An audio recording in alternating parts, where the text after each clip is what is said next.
For Rich Sosa, how do you go through time? All right, to the beautiful oppressor, I don't know what I'm talking about, and I am stupid.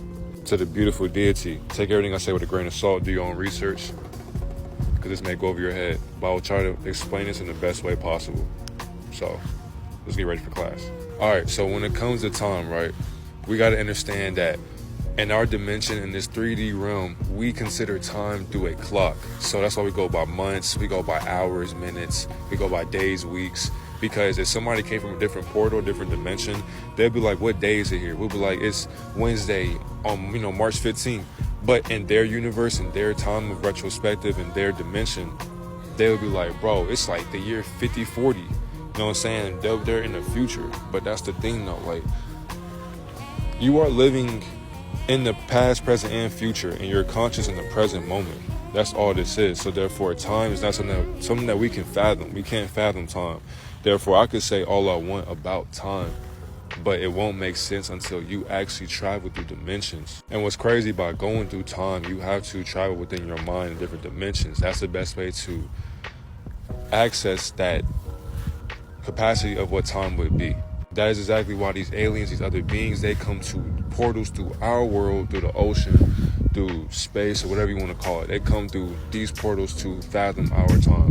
That's why they are able to give us technology from their time, because they are already in the future and we are in the present moment.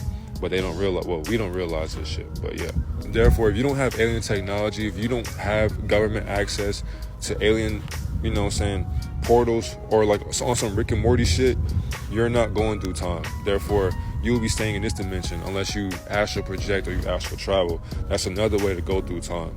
Meditation is another way to go through time as well, because it's in your DNA as well. If you were to go into other dimensions right now and be conscious about it, these people wouldn't even recognize you, because for one, you're a human. On other planets, other realms, they do not know what a human is, but they do, because they are advanced. But we would have to explain that to them, because their laws and their tribulations are different from ours.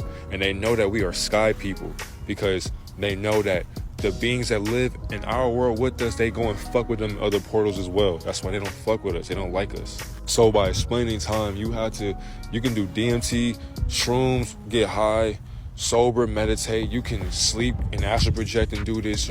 Like, traveling through time is what you make it. But it is so hard to even comprehend that, because you would have to literally go through a time machine or a portal on some Rick and Morty shit to fathom what time is and bring it back. But if you have the access to that and you try to expose that, you know what's going to happen to you, and you will be seeing your maker. So therefore, be careful playing with time. This is why they won't let us time travel, because we will mess the whole aspect of life up.